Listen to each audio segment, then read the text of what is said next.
J'ai fait ma première présentation orale à 18 ans devant 30 personnes. Et c'était une catastrophe. Ma voix tremblait, je parlais trop vite, j'avalais la fin de chaque mot et tout le monde me regardait avec un sourire poli en mode courage. Je suis sorti de cette salle convaincu que j'étais juste pas fait pour parler en public et c'est ce que la majorité des mecs se disent. Ils pensent que la voix est innée, que t'es né avec ou pas. La vérité c'est que la voix est un muscle exactement comme tes biceps. T'as une voix qui tremble, qui marmonne, qui devient trop aiguë sous stress quand tu passes à l'oral. Ça veut juste dire que personne n'a appris à t'en servir correctement. Et en 2026 c'est probablement la compétence la plus rentable que tu puisses développer en quelques mois. Parce qu'une voix posée et claire change tes entretiens, tes oraux, tes négociations, tes rendez-vous, tes interactions sociales partout. Aujourd'hui, j'ai donné 5 exercices concrets que tu peux faire 10 minutes par jour pour avoir une voix qui capte l'attention.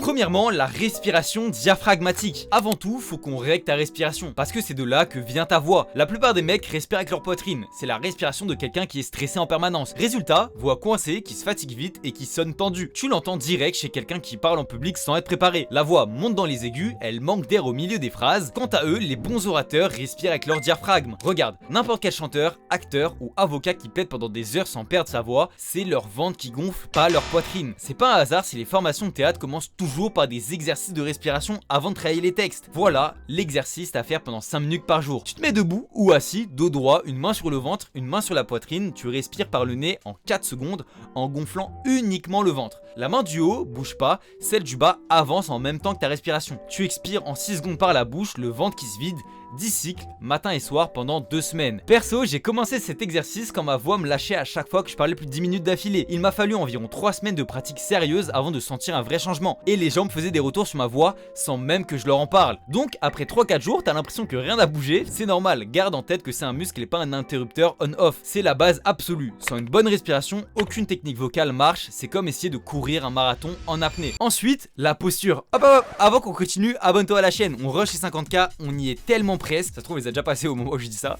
Et aussi, rejoins-moi sur Insta, j'y partage souvent des moments de ma vie, que ce soit du parfum, des exercices de sport, des séances à la salle, tout. Donc n'hésite pas à me rejoindre là-bas.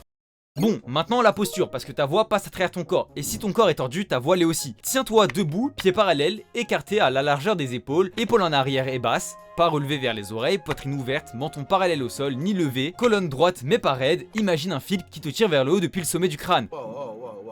C'est la posture neutre de n'importe quel orateur professionnel et c'est la première chose que je corrige chez quelqu'un avant même de parler de voix. Ensuite, la détente de la mâchoire. Beaucoup de mecs serrent les dents sans même s'en rendre compte, ce qui étrangle la voix. Le matin, en routine, à la maison, tu peux ouvrir grand la bouche comme pour bâiller, puis bouger la mâchoire de gauche à droite pendant 30 secondes. Mais juste avant une prise de parole importante, un oral, une réunion, un rendez-vous, tu ne peux évidemment pas te mettre à faire des grimaces devant tout le monde, tu vas juste passer pour un con. Donc là, tu fais une version discrète. Tu serres puis relâches doucement la mâchoire 5-6 fois, bouche fermée en respirant calmement. Ça se voit à peine, mais ça détend exactement les mêmes muscles. Tu peux le faire assis dans une salle d'attente, personne ne remarquera rien. Perso, j'ai gardé cette version discrète justement parce que je me suis retrouvé plusieurs fois à devoir parler juste avant un rendez-vous ou un événement sans le temps ni l'endroit pour pouvoir faire des grands mouvements. Puis peut-être le plus important, le ton et le rythme. Maintenant, on va attaquer l'erreur numéro 1 de chaque mec qui parle en public ou en entretien. Il part trop vite et trop haut sous stress. Tu dois travailler 2 choses. Premièrement, la lenteur. Tu parles environ 20 à 30% plus lentement que ton rythme naturel. Ça paraît extrême au début, tu vas avoir l'impression de parler à un enfant et en vrai pour celui qui t'écoute c'est calme et posé. Les gens importants parlent toujours plus lentement que la moyenne. Test, enregistre-toi en train de raconter ta journée, réécoute, si t'es à plus de 150 mots par minute tu parles trop vite. Tu vises entre 110 à 130 mots par minute en moyenne pour avoir le bon rythme. Deuxièmement, les pauses, tu mets des silences. Quand tu finis une idée, tu fais une pause de 1 à 2 secondes avant la suivante. Puis, pas un comme la plupart des mecs qui ont peur du silence. Juste un vrai silence, et le silence donne du poids à ce que tu viens de dire. Troisièmement, le ton en fin de phrase. Tu finis tes phrases en descendant le ton, pas en le montant. Quand on monte le ton en fin de phrase, ça transforme tes affirmations en question, et ça te fait passer pour quelqu'un d'hésitant qui demande validation. Par exemple, après cette vidéo, tu vas t'abonner à la chaîne. Après cette vidéo, tu vas t'abonner à la chaîne. Tu vois, c'est 2 tons différents et le premier est beaucoup plus sérieux que le deuxième. Tu finis tes phrases en confiance, en descendant légèrement le ton, c'est un détail mais ça change toute la perception qu'on a de toi. Quatrième, la plus importante, l'articulation. L'articulation c'est souvent ce qui te trahit. Tu peux avoir une bonne voix si tu manges la moitié de tes mots, l'autre comprend pas ce que tu dis. Voilà 4 exercices d'articulation à faire 5 minutes par jour. Premier exercice, la lecture lente exagérée. Tu prends un texte, un article de journal, un bouquin et tu le lis à voix haute en exagérant l'articulation de chaque syllabe. Comme si tu parlais à un sourd. Tu sens ta bouche, tes lèvres, ta langue qui bosse. Tu fais ça 5 minutes par jour et c'est suffisant. Deuxième exercice, les virelangues. Bon, là vous allez vous foutre de ma gueule. J'ai pas envie de le faire. Deuxième exercice, les virelangues. Un chasseur sachant. Un chasseur sachant. Heureusement que je fais des vidéos YouTube et qu'il y a du montage. Un chasseur sachant. Un chasseur sachant chasser doit savoir chasser sans son chien. Les chaussettes de l'archiduchesse. Les chaussettes de l'archiduchesse sont-elles sèches ou archi sèches? Tu répètes 10 fois en accélérant, puis 10 fois en articulant, et puis 10 fois en articulant à fond. C'est super efficace pour les sons difficiles. Et troisième exercice, T, D, B, P. 4 lettres. Tu te mets devant un miroir et tu prononces 20 fois chaque consonne en exagérant l'effort de tes lèvres et de ta langue. T, T, T, T, D, D, D, D, P, P, P, P, B, B, B, B. Ça réveille les muscles que la plupart des mecs n'utilisent jamais. Et quatrième exercice, le bouchon. Tu mets un bouchon de liège ou un crayon entre tes dents et tu lis à voix haute pendant 2 minutes. J'ai pas un crayon là, mais moi je vais prendre ça.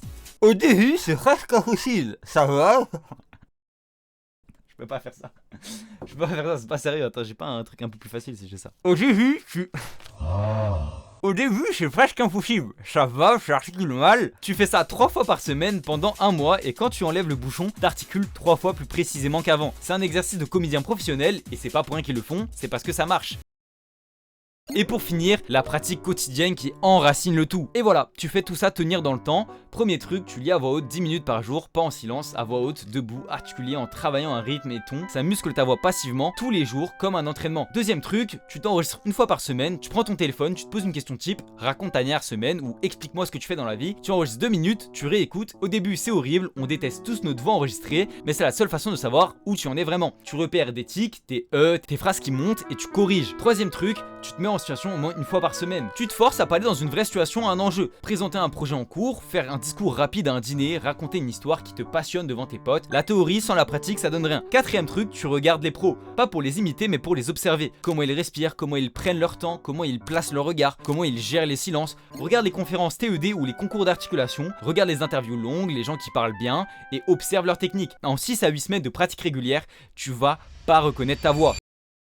Ah, voilà, t'as un programme complet. Respiration, posture, rythme, articulation, pratique, ce sont les 5 piliers d'une voix qui capte l'intention. Et ils sont tous travaillables, peu importe ta voix de base. T'as pas besoin d'un coach à 2000 balles, juste 10 à 15 minutes par jour avec un exercice de régularité.